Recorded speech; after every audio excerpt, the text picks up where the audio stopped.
반갑습니다.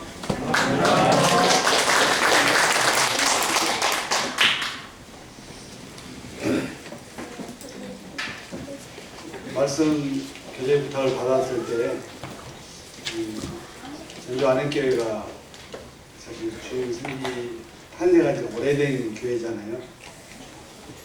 제 마음 가운데 사실 설렘이 좀 있었습니다. 혹시 1972년 4월 9일이 어떤 날인지 아신가요? 예, 전주 모임에게 초창기 성도님들은 아시겠죠? 그 이야기를 지난번 대전 신방전도 때 이야기를 잠깐 들었어요. 듣고 나서 내가 다음에 그 안행교회를 가는데 그러한 교회에서 함께 성도님들께 예배를 드리게 됐구나 하는 마음이 있었습니다. 벌써 53년 정도 된 것 같아요.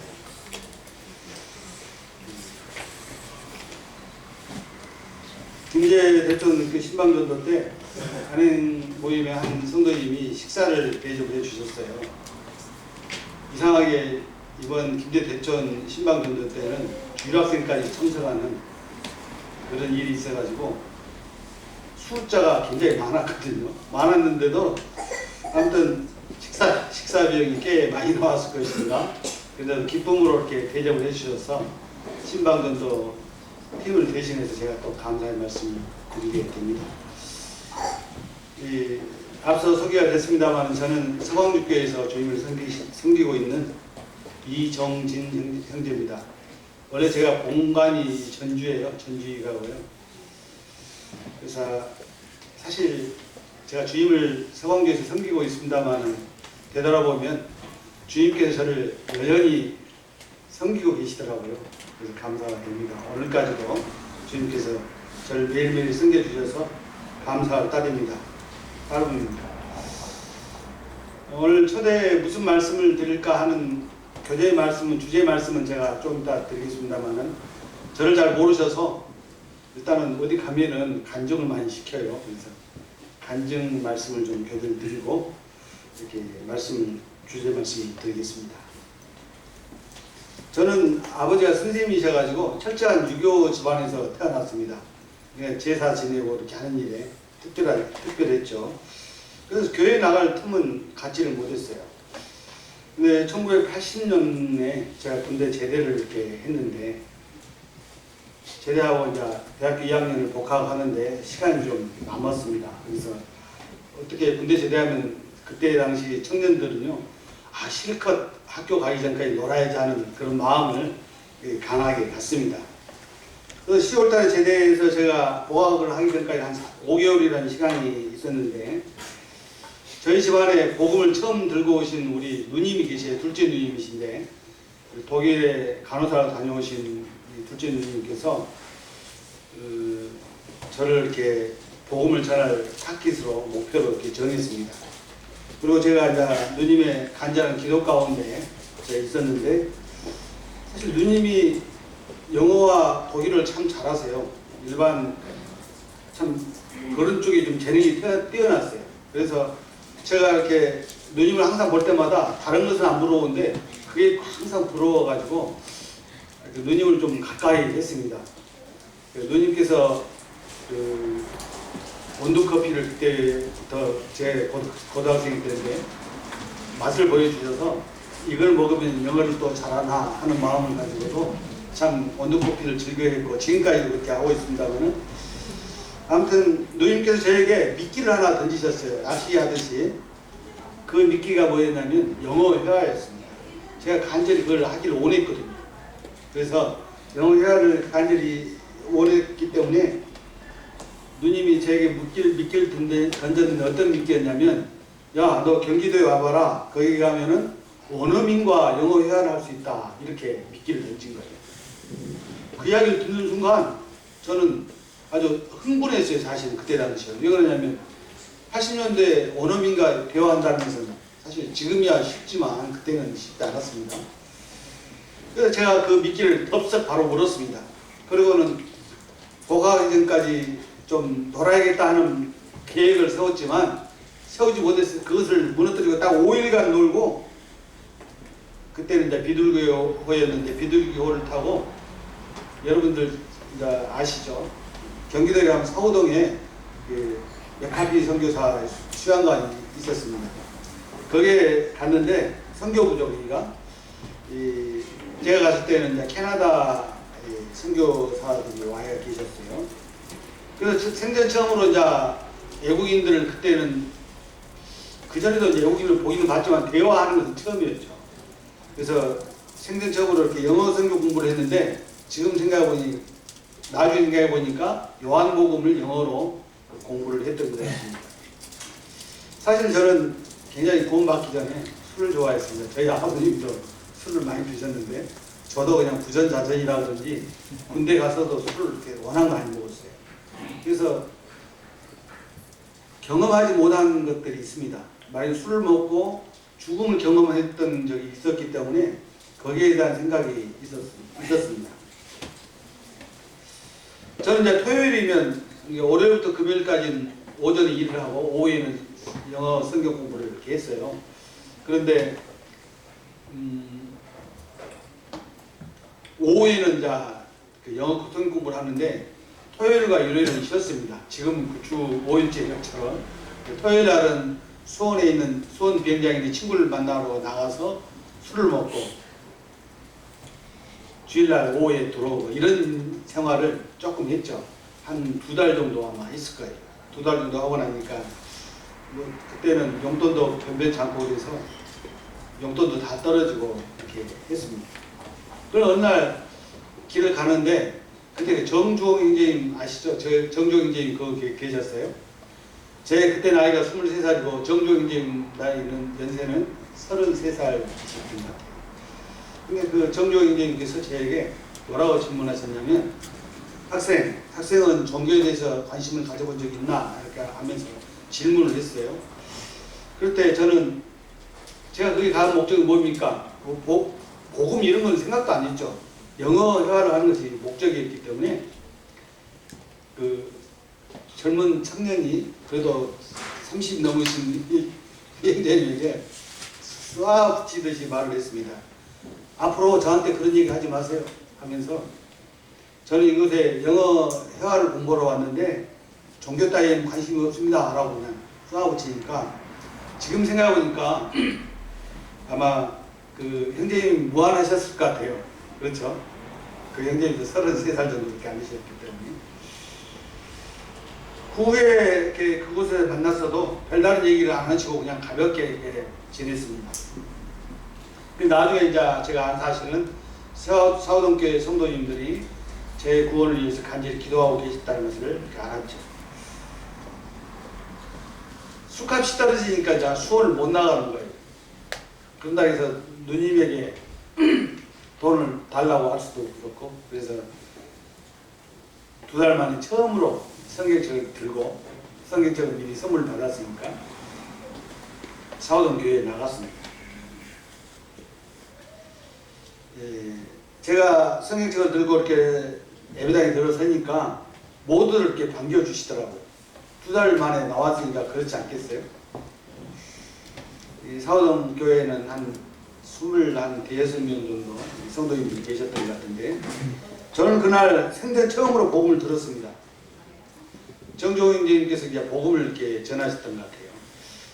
들은 말씀 가운데 오늘 예배 때도 이렇게 말씀에 나왔습니다만은, 요한복음 19장 30절에 다 이루었다 하신 말씀을, 그 말씀만 기억이 남더라고요. 다른 것은 하나도 기억이 안 나요. 다 이루었다? 속으로 그랬죠. 뭘 다 이루었다는 거야? 라고 생각을 했습니다. 근데 더 중요한 것이 하나 있습니다. 저한테는.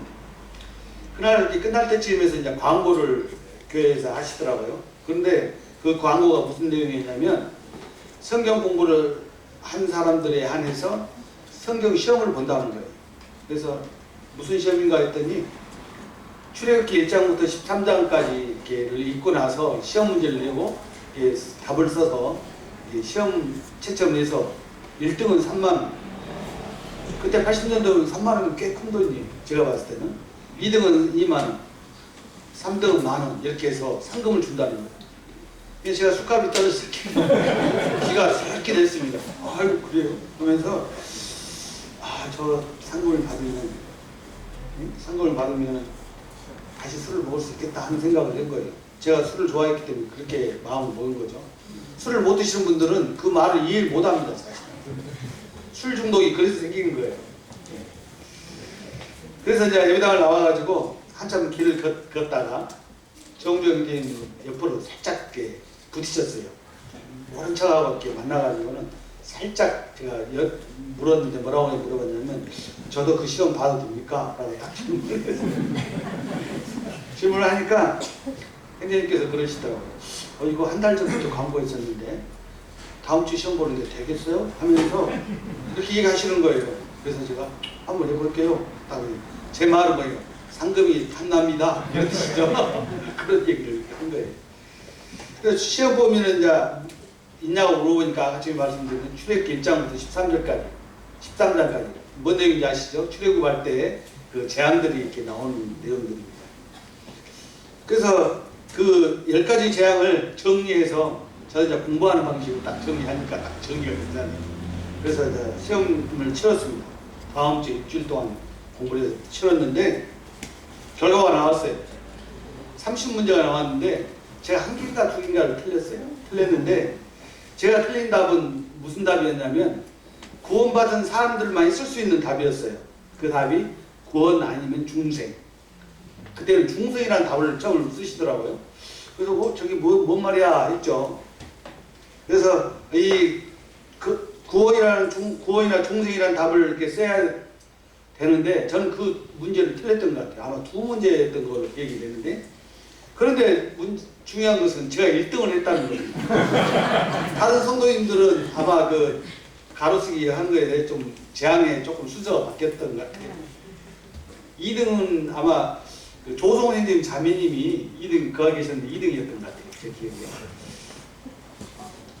그래서 그 생긴 돈이 3만 원이었습니다. 광고하실 때 주실 때 뭐라고 그랬냐면 좋은 책을 사서 봐라 이렇게 말씀하시더라고요. 좋은 술을 마셔라 그러면 안 되겠죠. 그래서 처음에는 기분이 들떴습니다. 하고 토요일날 나갔어요.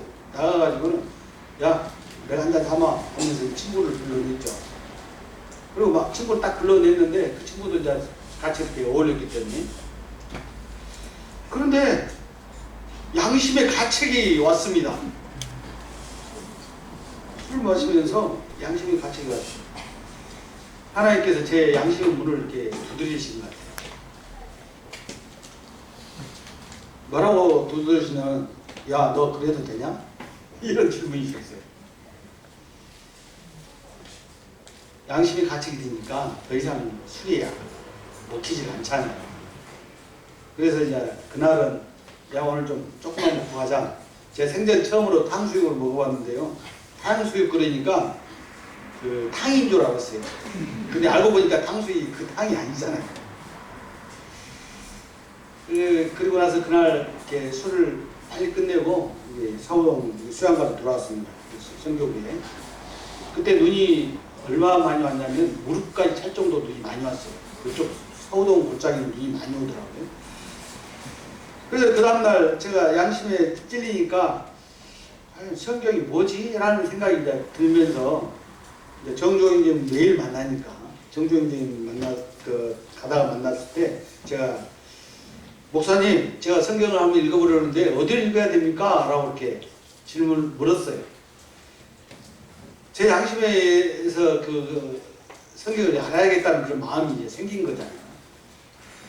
그 성경을 읽어봐야겠다는 생각을 하고 그런데 문제는 뭐냐?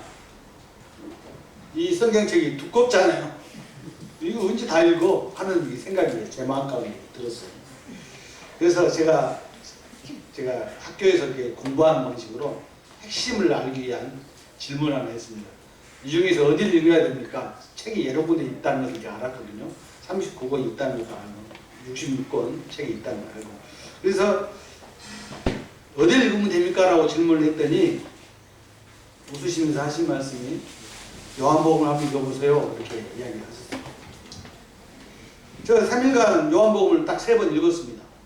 3일간에 하루하루 한 번씩 읽었는데 처음에 한 번 읽을 때 요한복음 19장 30절에 다 이뤘다 하신 말씀이 나오는데 이 말이 여기 나오네 하면서 이제 읽었던 거예요. 근데 제가 지금까지 한 번도 성경책을 읽어본 경험이 없는데 이 성경 말씀이 쉽게 깨달을 일이 없잖아요. 굉장히 추웠어요. 그때 저녁에는 영하 17도까지 내려간다는 그 방송이 있었던 것 같아요. 그런데 거기에 가면은 아시죠? 캐빈이라고 조그마한 그 오도막 같은 것들이 있었는데 거기서 이제 생활을 했는데 굉장히 추웠습니다. 근데 이 성경책을 읽기 위해서 간절히 매달렸어요. 그러면서 제 마음 가운데 어떤 얘기를 했냐면 제가 딱 하신 말씀, 제가 제 목소리로 했습니다. 하나님 살아계시면 이 말씀 깨닫게 해주세요. 도전하듯이 이렇게 처음에 이렇게 이야기를 했어요. 근데 요한복음 읽어갈 때 신기하게도 그날 그 정종님이 전하셨던 복음의 말씀이 오버랩되면서 요한복음이 누구에게 또 누가 하시는 말씀인지를 이렇게 깨달아지는 거예요. 그리고 세 번째 읽었을 때는요, 여러분들이 잘 알고 계시는 요한복음 1장 12절, 3장 16절, 5장 24절, 또 6장 37절 이하의 어떤 말씀들이 그냥 막 깨달아지는 거예요. 저는 깜짝 놀랐어요. 그때 제 마음은 간절한 마음이 있었거든요. 하나님이 살아계시다면 이 말씀을 깨닫게 해주십시오라고 간절히 말씀을 드렸기 때문에 하나님께서 깨닫게 해주신 거라 저는 지금 생각하고 있어요. 그래서 제가 어떤 마음이 드냐면 이제 나 혼자 지옥에 안 가네, 천국에 갈 수 있네 하면서 이런 마음이 딱 드니까 그때 나만 마음 먹으면 안 되잖아요. 누군가 이거 확인을 해야 될 것 같은 생각이 들었어요. 새벽에 제가 정종이 사는 숙소를 찾아가서 한 200m 떨어져 있거든요. 눈을 이제 헤치고 등불이 없어도 눈이 하얘니까 길을 찾을 수 있어요. 그래서 정종님 사는 숙소에 갔는데 문을 두드렸더니 안 나오세요. 사실 그 시간이 알고 보니까 3시에서 4시 사이라고 그러시더라고요. 근데 한참 주무실 때잖아요. 그래서 저는 이제 마음이 급하니까 막 두드렸어요. 그런데 이제 나중에 문이 열리면서 정종님 나오셔서 무슨 일이냐 이렇게 말씀을 하시는 거예요. 그래서 제가 바로 첫 번째 한 말이 무슨 말이었냐면 지금도 생생하거든요. 저 천국에 갈 수 있습니다. 그 말을 이렇게 했어요. 그러니까 형제님께서 아무튼 추우니까 들어오라고 이렇게 말씀하시더라고요. 그리고 이제 앉으라고 이렇게 말씀하셨고 제가 가지고 간 성경책을 펴라고 하시면서 출애굽기 13장 13절 말씀을 펴라고 이렇게 말씀을 이렇게 하시는 거예요. 그래서 출애굽기 13장 13절은 제가 성경 공부를 그래도 벼락치기 했지만 읽었던 말씀이에요.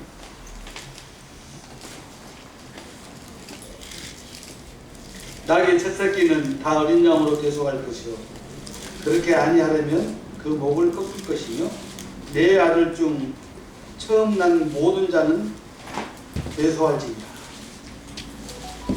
여기에 나이는 누구며 이 어린 양은 누구냐 이렇게 질문을 이렇게 단도직입적으로 저한테 하셨어요. 그래서 서슴없이 대답을 했습니다. 이 나이는 적어요. 어린 양은 예수님이십니다라고 딱 대답을 딱 하니까 다른 얘기 안 하시고 정형님께서 뭐라고 말씀하시냐면 기도합시다 이렇게 말씀을 사실 하셨어요. 그래서 저한테 하나님 앞에 기도를 해보라는데 제가 기도해 본 적이 없잖아요. 그래서 제가 기도 내용도 지금도 기억을 하는데 하나님 성경 말씀을 깨닫게 해주셔서 감사합니다. 그리고 천국 가게 해주셔서 감사합니다. 그렇게 기도하니까 마지막에 예수님 이름으로 기도합니다를 정행진님께서 기도를 하시고 기도가 이제 끝났습니다. 제가 그 후로 이제 아는 것은 하나님께서는 간절히 찾는 자를 만나 주신다는 이 말씀을 저는 신뢰합니다. 하나님 말씀은 능력이 있기 때문에 또 그 말씀을 통해서 제가 구원받을 수 있도록 도와주시는 거예요.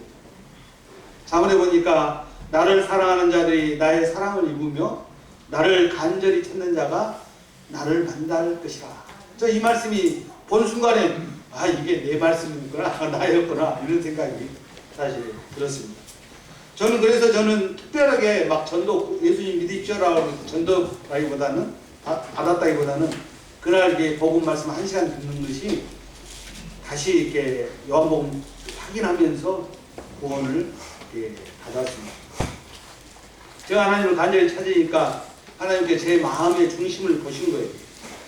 그래서 요한복음 말씀을 깨닫게 해주셨는데, 아무튼 그 이후로 제가 이제 복학할 때는 1981년도였고요.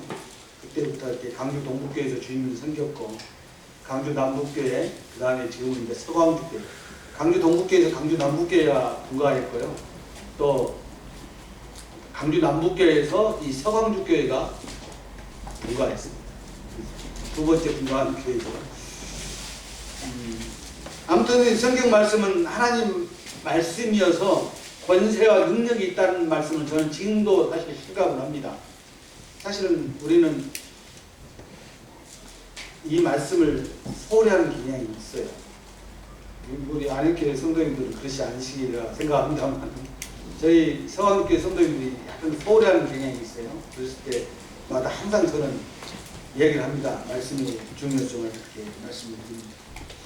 다시 말씀드리지만 하나님 말씀은 권세와 능력이 있습니다. 이 성경 말씀을 기록하신 분은 사람이 아니라 하나님이시기 때문에 그 권세와 능력이 있는 것입니다. 그래서 사도 바울은 디모데후서 3장 16절에서 모든 성경은 하나님의 감동으로 된 것으로 교훈과 책망과 바르게 함과 의로 교육하기에 유익하다, 이렇게 말씀을 이렇게 하셨습니다. 하나님의 감동으로 기록된 이 성경 말씀은 권세와 능력이 있기 때문에 사람을 변화시킵니다. 제가 구원받고 난 이후로 변화되어서 요즘 이렇게 강단에서 말씀을 전하죠. 놀라운 일입니다. 저는 죽음의 어떤 그 지경까지 갔다 온 경험이 딱 2번 있습니다. 실질적인 경험이죠. 그런데 주님께서 저를 살리셨고, 저를 이제는 하나님의 말씀을 전하는 자로 세우신 것에 대해서 말할 수 없는 감사죠.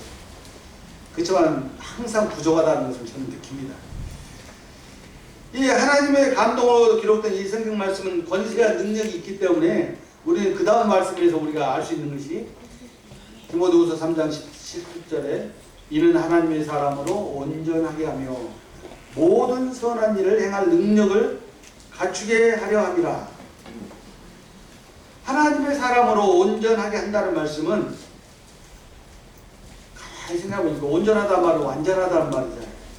근데 완전하면 뭘 누리냐면요, 은혜를 누리는 거예요. 하나님 말씀이 완전하기 때문에, 온전하게 그 진리의 말씀이기 때문에 그 안에서 은혜를 누리는 삶이 우리에게 있는 거예요. 다시 말하면 하나님 말씀을 늘 가까이 한다면 그 은혜를 누리는 거예요. 가끔은 아니 저 형제님은 맨날 이렇게 성경 말씀만 입에서 나왔다 하면 성경을 읽어라 어떻게 얘기하는데 그 율법적으로 들릴 수가 있잖아요. 그런데 경험에 나온 거예요. 하나님 말씀을 계속 묵상하고 있고 그러면 은혜를 누리는 삶이 되는 거예요. 뭐 그날 제가 완벽한 어떤 그 특별한 어떤 그 신앙생활을 한다고 제가 말씀 못 드립니다. 저보다도 연세도 많은 신앙생활 연배가 더 높으신 분들이 많으신데요. 아무튼 하나님 은혜 안에서 누릴 수 있는 그 하나님 말씀이 우리에게는 능력이 되고 또 하나님의 권세가 있는 말씀인 것입니다. 그리고 이제 보면은 선한 일을 행할 능력을 갖추게 하려 함이라 그랬죠. 이 세상에서 가장 선한 일은 무슨 일일까요? 한번 생각해 봤습니다. 저는 다른 예를 많이 들었습니다. 오늘 그 예를 안 들겠습니다만은 아무튼 이 선한 일은 하나님을 모르는 자들이 그리스도 안으로, 하나님 안으로 인도하는 일입니다. 하나님과 원수되었던 자들을 하나님과 화목시키게 하는 일이 가장 선한 일입니다. 이 세상에는 그 외에는 선한 일이 없어요. 알고 보면. 여러분 곰곰이 생각해 보세요. 내가 착한 일 좀 했는데 어떤 할머니가 이렇게 길을 힘들게 가는데 내가 그 짐을 들어다 때 착한 일을 했는데 이런 생각을 하실지 모르지만 우리는 그 마지막 결론을 모르잖아요. 그렇지만 하나님께서 우리에게 알 수 있는 결론은 내가 복음을 전한 사람이 나중에 우리가 천국 갔을 때 그 천국에 와 있다는 거. 이거 말고는 선한 일이 없다는 것입니다. 그래서 하나님 모르는 자들 예수 그리스도 안으로 인도하는 일이 선한 일입니다. 다른 데는 사실 선한 일을 붙일 수가 없어요. 너무 야박할까요? 그렇지 않아요? 사실요, 어떤 사람에게 장학금을 줬는데 이 장학금을 받은 사람이 그 허위병적인 복음에서 나온 그 내용입니다. 이 사람이 처음에는 좋은 대학 가고 아주 훌륭하게 잘 됐어요. 이 사람이 운전을 하다가 뭐 사고를 내면 사람을 여럿이 죽였다. 결국은 그 장학금은 선한 일이 처음에는 선한 일로 시작했지만 결국에는 망하게 끝나는 거예요. 그래서 이 세상에서 선한 일은 오직 예수 그리스도를 믿지 않는 자들을 예수 그리스도 안으로 인도하는 일이야말로 그 선한 일이고 다른 일이 선한 일이 없는 것입니다. 제가 하나님 앞에서 생각할 때, 묵상할 때 그렇습니다. 저는 그래서 이제 서강육교회 일꾼으로 섬기면서 서강육교회 16년, 17년째가 오래됐습니다. 17년 섬기면서 주님의 몸인 교회가 부흥하려면 어떻게 해야 되나 하는 생각을 이제 많이 했습니다. 그래서 제가 이렇게 항상 생각하는 것이 초대교회라는 생각을 하면서 초대교회 당시로 돌아가야 한다 이런 생각을 했는데, 저는 이제 성도들에게 사도행전 2장 42절 말씀을 이렇게 자주 이렇게 말씀을 드렸고, 사도행전 2장 42절 말씀을 보기 전에 2장 39절 보면 이 약속은 너희와 너희 자녀와 모든 먼데 사람 곧 주 우리 하나님이 얼마든지 부르시는 자들에게 하신 것이라 하고, 여기서 보면은 얼마든지 부르시는 자들이란 말은 구분을 하지 않게 차별하지 않으신다는 하나님이십니다. 제가 그리스도 안에 들어와 있을 때 가장 좋아하는 단어가 차별하지 않으신 하나님이셨어요. 하나님께서는 모든 사람이 하나님과 원수되었다가 회복되기를 원하시는 것입니다. 그 안에는 어떤 지고하가 없어요. 연령에 높고 낮음이 없어요. 모든 사람이 구원을 받으며 진리를 아는데 이르기를 원하신다고 하신 주님의 말씀이 그렇습니다. 그리고 40절을 보니까 또 여러 말로 확증하며 구원하여 이르되 너희가 이 패해간 세대에서 구원을 받으라 하니, 여기서 이 패해간 세대란 말이 나오는데, 자, 이 패해간 세대란 말은 어떤 말이에요? 그 당시에도 27년 전에도 세대가 그렇게 약했다는 뜻이에요. 왜 그렇습니까? 우리 잘 알다시피 에베소 2장의 말씀처럼 이 세상은 공중 권세 잡은 자가 사탄 마귀이기 때문에 그렇습니다. 지금도 그렇습니다. 그래서 패해간 세대라고 주님은 기록을 하신 것 같아요. 초대교회 당시나 지금이나 똑같은 그런 사탄 마귀가 역사하는 시대에는 같다는 것입니다. 그런데 지금은요 더 왕성합니다. 그런데 놀라운 것은 그 말을 받은 사람들은 세례를 받음에 침례를 받음에 이날에 신도의 수가 3,000이나 더하더라. 구원받은 사람이 그렇게 많았다니 대단해요. 저는 3,000명이 구원받는 역사, 물론 그 전에 주님께서 하실 때는 더 5,000명이 이렇게 먹는 그런 역사가 있었고 그런 것이 있지만 이해를 못해요. 지금으로는 이해가 안 갑니다. 다만 제가 아는 것은 초대교회 당시에는 이런 놀라운 역사가 있었다는 것입니다. 지금 구원의 역사가 약해지는 걸 볼 때 사탄 마귀가 마지막 시대이기 때문에 더 이렇게 우리가 흔히 말하는 발악을 한다고 했잖아요. 그런 시대라고 저는 생각합니다.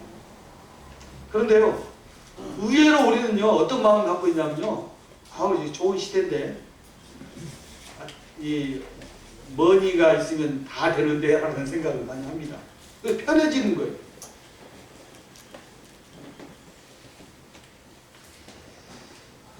그렇지만 초대교회에 이러한 일이 일어나게 된 이 부흥의 힘, 초대교회가 부흥했잖아요. 부흥의 힘은 사도행전 2장 42절에 있다고 이렇게 생각이 듭니다.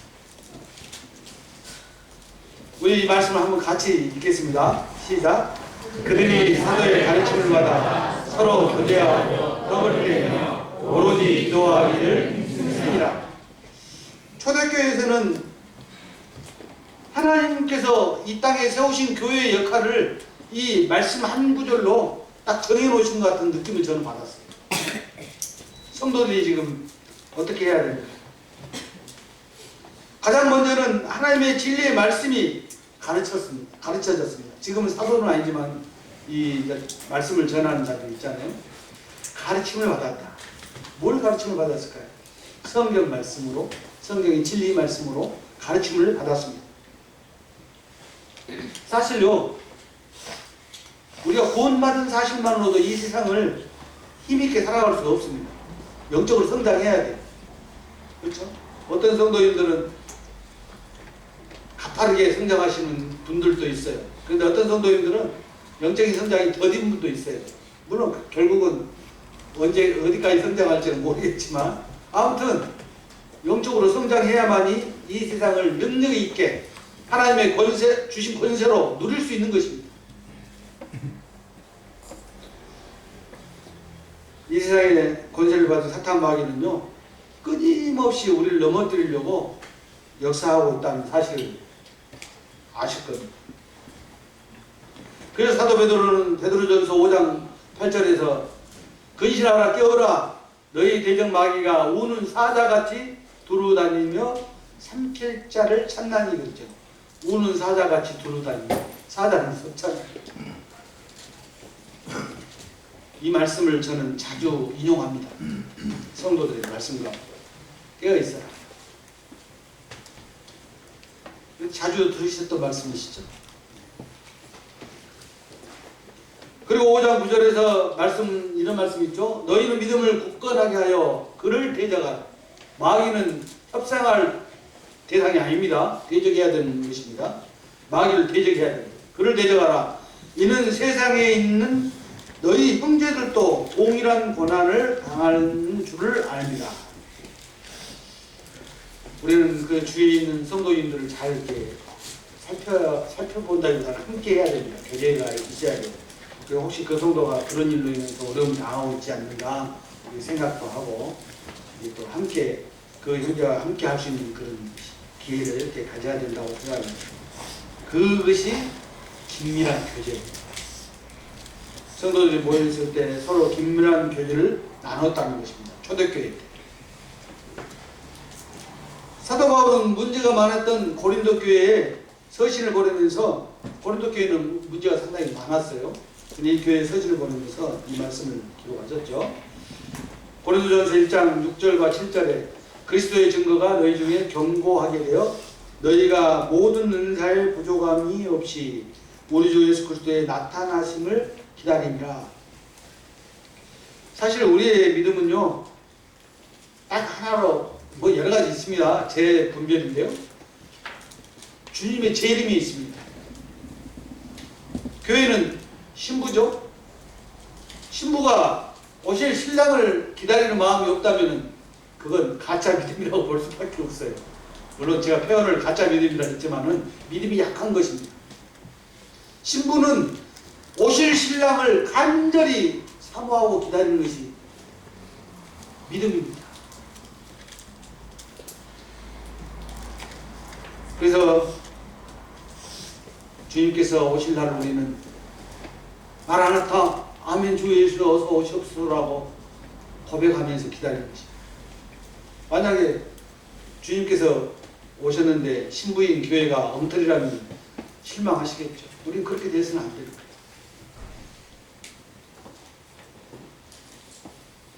(1장 8절에) 주께서 너희를 우리 주 예수 그리스도의 날에 책망할 것이 없는 자로 끝까지 견고하게 하시리라.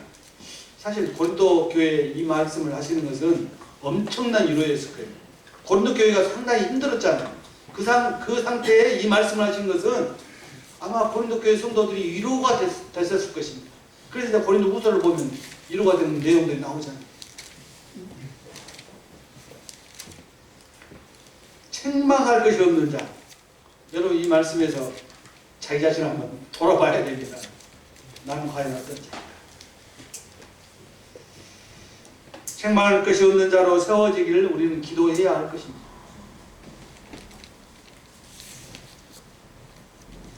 (1장 9절에) 너희를 불러 그의 아들 예수 그리스도 우리 주와 더불어 교제하게 하시는 하나님은 미쁘시도다.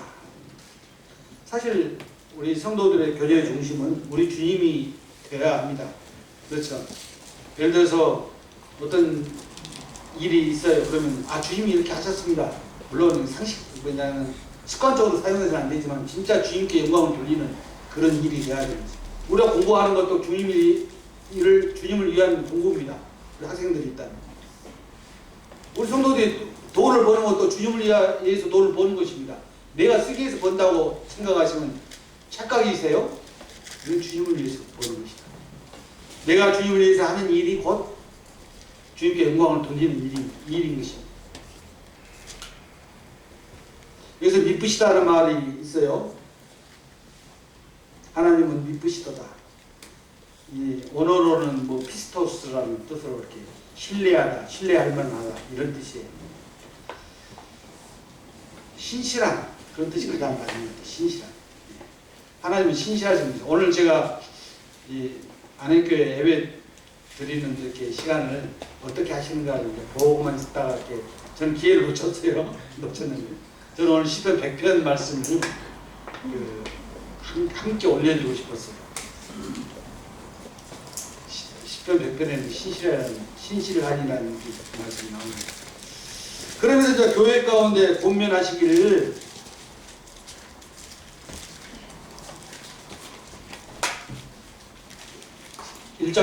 고린도전서 1장 10절에 형제들아 내가 우리 주 예수 그리스도의 이름으로 너희를 권하노니 모두가 같은 말을 하고 지금 교회 가운데 지금 권하는 말씀입니다. 같은 말을 한다는 게 굉장히 중요해요. 물론 의견은 다를 수 있어요. 그렇지만 결국은 하나가 되잖아요.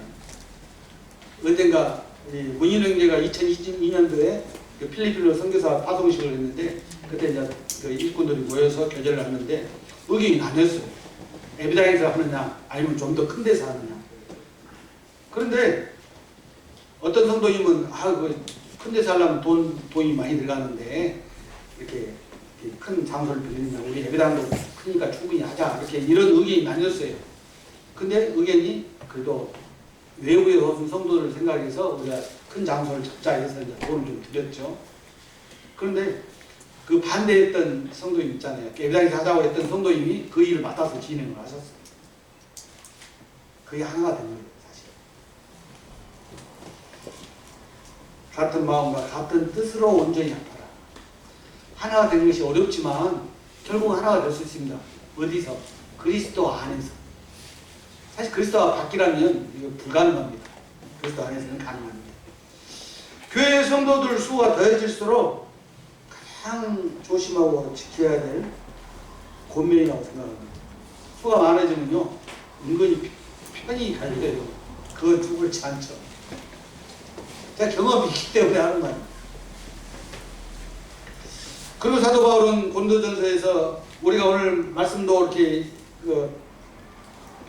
잠깐 뒷부분 말씀 봤습니다만 저는 이 말씀 내가 너에게 전한 것은 주께 받은 것이니 곧 주 예수께서 잡히시던 밤에 떡을 가지사 축사하시고 떡을 이르시되 이것은 너희를 위하는 내 몸이니 이것을 행하여 나를 기념하라 하시고 19일 또한 그와 같이 잔을 가지시고 이르시되 이 잔은 내 피로 세운 새 언약이니 이것을 행하여 마실 때마다 나를 기념하라 하셨으니 너희가 이 떡을 먹으며 이 잔을 마실 때마다 주의 죽으심을 그가 오실 때까지 전하는 것이니라.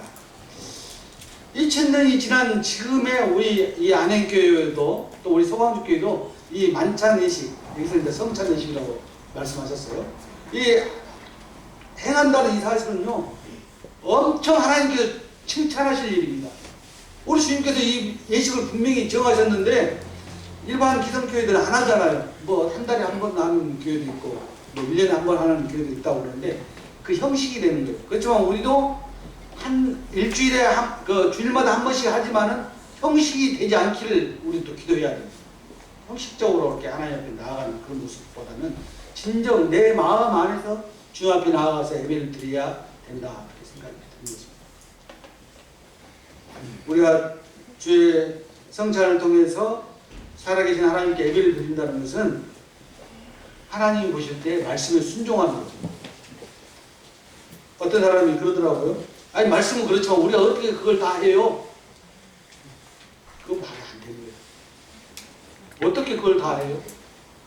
하나님께서 우리에게 할 만한 일을 시키신 거예요. 말씀하신 것입니다.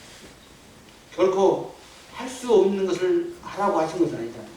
사도행 20장에 안식구 첫날에 사도 바울이 여행지를 떠나고자 할 때 그 주의 만찬이 얼마나 중요했던지 그걸 하고 떠나잖아요. 그때부터 벌써 한 주일에 한 번씩, 처음에는 매일 했어요. 너무 귀했기 때문에. 그렇지만 나중에는 한 주일에 한 번씩 주의 만찬을 행했습니다. 어떤 성도님이 그런 교제를 제가 오래전에 들은 것 같은데, 어떤 자매님이세요. 머리에서 나온 자매님이신데, 나는 이 주일날 이렇게 만찬 떡과 잔을 떼야 하는 것이 너무 사모가 돼가지고 저는 일주일을 그걸 사모하면서 사신다고 했어요. 저 감동이 됐어요. 사실 그 말씀. 사실 주님께서 직접 우리에게 보여주시는 그 순종의 표는 뭐냐면 이 주의 성찬이시고 교회가 드려야 되기 때문에, 이 기성교회에서는 뭐 예배 이렇게 메시지가 설교가 예배다 하는데 그 예배 아니죠. 설교일 뿐이에요. 저 지금 하는 설교와 똑같은 뿐이 우리에게는 주의 만찬, 주의 성찬 예배가 있는 것이 얼마나 귀한지 모릅니다. 다시 이제 사도행전 2장 42절 한번 보겠습니다. 우리 다시 한번 읽겠습니다. 시작. 그들이 사도의 가르침을 받아 서로 교제하고 떡을 떼며 오로지 기도하기를 했으니라.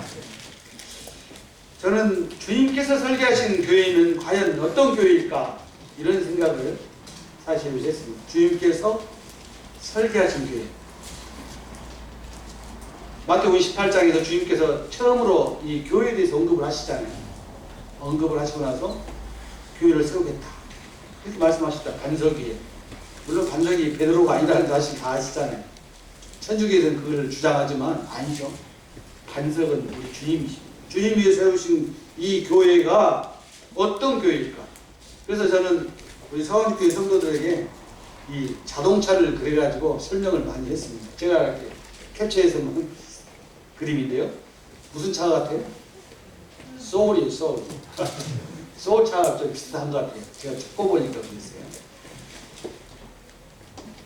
자, 첫 번째는 성도의 가르침이 있었다는 것입니다. 이거 운전석이죠. 우리는 왼쪽에 운전석이기 때문에 굉장히 중요한, 이 가르침이 교회가 없으면요, 교회가 무너집니다. 하나님께서 세우시고자 하는 교회가 이 가르침부터 시작되는, 구원받으면요 그리스도 안에서 잘 배워야 됩니다. 가르침을 받아야 됩니다. 그리고 또 인도자들은 이 가르침에 대해서 신경을 쓰고 준비를 해야 돼요. 사실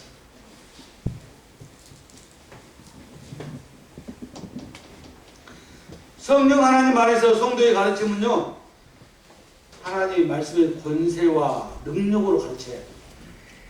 그냥 그 세상 말을 섞어서 이렇게 하는 거 있잖아요. 그럴 수가 있더라고요. 하나님 말씀과 세상 말씀을 이렇게 세상 이야기를 섞어서 하면서 그렇지 뭐 이렇게 하면서 넘어가는 식으로 해서는 안 됩니다. 하나님 말씀으로만 가르쳐야만 그 권세와 능력이 있는 것입니다. 섞지 말아야 돼요. 그리고 그 교회 안에는 성도들의 교제가 있습니다. 조수석이 성도들의 교제잖아요. 앞바퀴가 굉장히 중요해요. 그렇죠?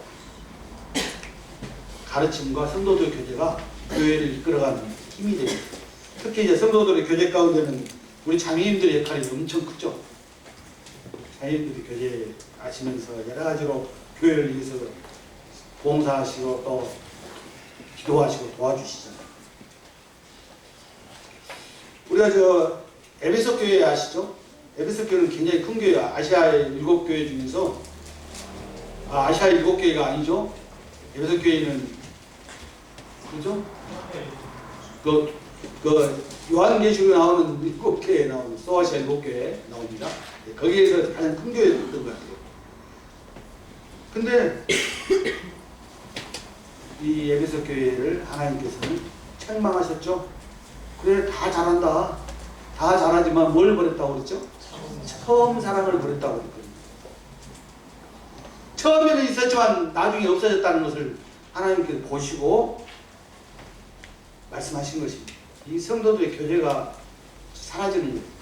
저희 서강주교회는 원래 나온 성도 숫자는 한 40명 정도 됩니다. 작죠.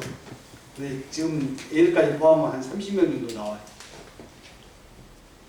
가족 같은 분위기죠. 그러니까 아주 나이가 작은 자매들까지도 다 저는 교제를 다 합니다. 우리 장로님들 여기서 잘 안 되시는 교제 있죠? 제가 남북교회에서는 거의 숫자가 한 200명, 얘들까지 해서 한 200명 가까이 되니까 아니 누가 오고 하고 뭔지 잘 모르겠더라고요. 그래서 서강주교회가 부과한 것입니다. 사실. 성도들 간의 교제가 뜸해지면 성도들 간의 사랑이 식어요. 그래서 왔어? 이런 식이 이제 이렇게 되는 거예요. 세상 사람은 이렇게 되지 않아요. 아이고 반갑습니다. 오늘 또 우리 형제님들과 또 이렇게 자매님과 인사를 나누는데 이건 엄청나게 귀한 거예요. 쉽게 시피 볼 일이 아니에요. 전라도 말로 시피 보면 안 됩니다. 이건 굉장히 귀중한 거예요. 인사를 하다 보니까 예전에 뵀던 분도 계시고 자매인들 중에서도 한두 번 얼굴 뵙구나 하는 분들이 계셨습니다. 그래서 성도 수가 많아서 원활한 교제가 이루어지지 않는다면 생각을 해야 돼요. 숫자가 많은 거? 이거 숫자가 많아야 된다? 이걸 한번 생각해 보시라는 거예요. 그리고 떡을 떼고, 이 빗바퀴가 아니라 떡을 떼고, 이게 뭐예요? 우리 오늘 했던 주의 성찬식이 그렇습니다. 떡을 떼는 거지. 어떤 사람은 우리 애찬하는 것을 떡을 떼는 것이라고 하는데 그거 아니에요. 성찬식을 말하는 것입니다. 우리는 매주 주님께서 명령하신 주의 성찬을 통해서 주님을 기억하고 경배해야 되는 것입니다. 이게 한 가지 중요한 것은 우리가 형식적으로 흘러서는 안 된다. 그건 굉장히 우리가 조심해야 됩니다. 어떤 사람들이 와서 보고 그랬대요. 저 사람들 맨날 똑같이 하는 것 같은데 이렇게 얘기했다는 거예요. 그렇게 되지는 안 됩니다. 그렇게 보여서도 안 되지만 실질적으로는 주님 앞에 영광 예배를 드려야 되는 것입니다. 그리고 바퀴 하나가 안 보이죠? 지금 바퀴 3개가 보이고 하나가 안 보입니다. 그 바퀴가 뭐냐면 성도들의 기도예요. 사실 성도들이 기도하는 것은 잘 눈에 안 보입니다. 그렇죠? 어느 성도가 어느 만큼 기도하고 이렇게 하는지 잘 안 보이잖아요. 그런데 우리 신체 중에서도 보이는 게 더 중요해요? 보이지 않는 게 더 중요해요? 보이지 않는 것이 중요해요. 성도들의 기도가 굉장히 중요해요. 사실상 초대교회 성도들이 건강한 신앙생활을 할 수 있었던 것은 성도들의 기도였다. 저는 그렇게 분별합니다. 성도님들 기도에 주님께서 설계하신 건강한 교회가 세워지고 성도들은 건강한 신앙생활을 할 수 있는 것입니다. 그래서 데살로니가 전서 5장 17절에 이 말씀이 있죠. 같이 읽겠습니다. 시작. 쉬지 말고 기도하라. 기도는 뭐 두 가지가 있죠. 물론 항상 쉬지 말고 기도하는 것도 있지만 또 정해서 하는 기도도 있습니다. 이 두 가지를 잘 해야 됩니다.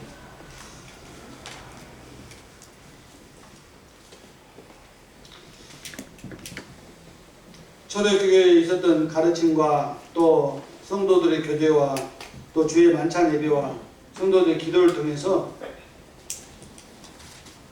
이 일을 잘 이렇게 교회가 감당할 때, 또 성도들 개인 잘 감당할 때 구원의 역사가 곧 교회의 부흥이 일어난다.